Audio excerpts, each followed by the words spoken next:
How's it going, guys? Texas TK here. So, as promised, I wanted to go over the skill tree a little bit, and I wanted to touch on the idea of builds. Now, us being new players, we're gonna probably follow someone's build. In fact, I recommend you do. But with that being said, there's ways where we can make a build our own, or we can make changes to a build. You're not locked into the skill tree here where if you make a grave mistake, if you make a mistake, it's going to be some grave consequence and it's going to break the build. There's going to be situations that you encounter when playing someone else's build that you'll need to make up for. Like, say your resistances aren't as capped, or you need some more mana, and those situations arise quite often because you may not have the same gear or the required currency to follow the build exactly. So, what do we do about that? Well, the simple answer is just look for things along the path that will help you out. Now, the current build I'm using here is a Chaos Inoculation Juggernaut, which is a bad example. So we're going to switch over to Path of Building real quick and take a look at another one of my characters. So, we'll change the screen here. Give me a second. There we are. Okay, so in Path of Building, I have my Marauder pulled up, but we are going to go back and we're not going to save him.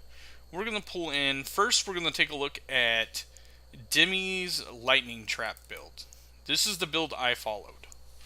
Okay, so this is the equipped items he has. This is his skill tree. And he has it planned out to level 100. Now, along the way, we're probably going to encounter some part where we need to make a change. And that's where we get here. We're going to import my trapper that I started this league with. Let's go Leagues, Betrayal.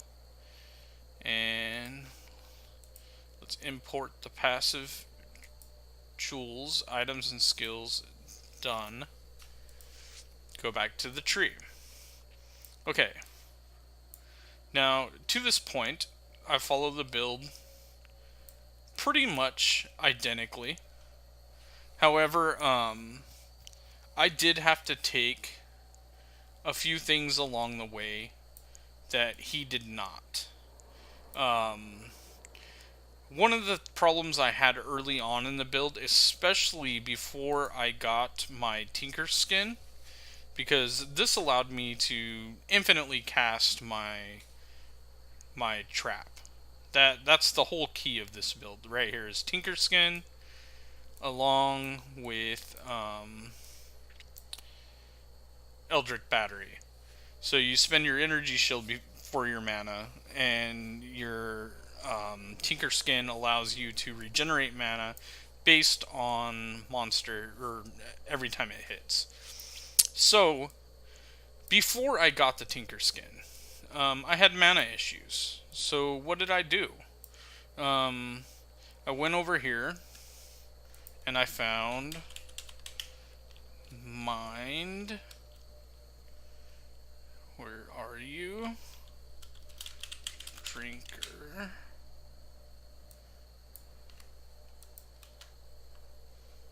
It's there. There it is.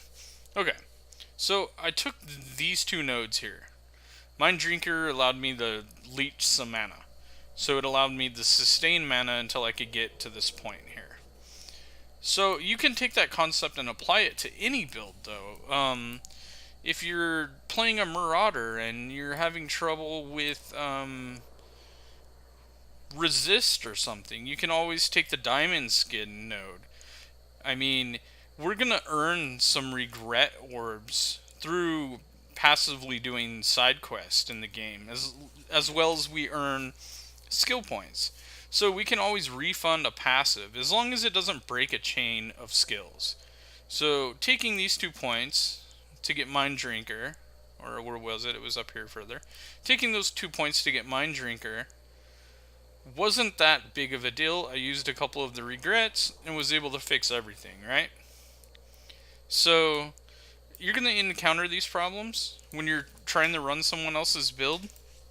The key thing that you take away when you're looking at someone else's build is learning how to play that playstyle and then learning how things synergize with one another.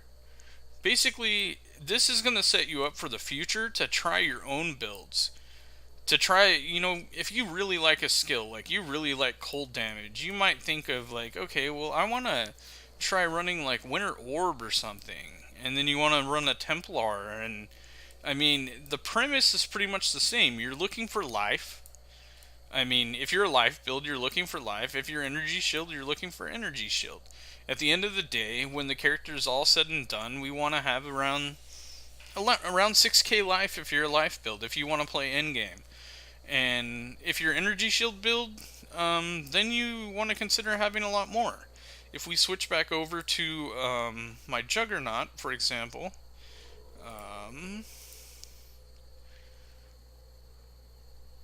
let's get that switched over. And now we're on my Juggernaut's skill tree. If we look at my energy shield right now, I'm sitting at 8,431.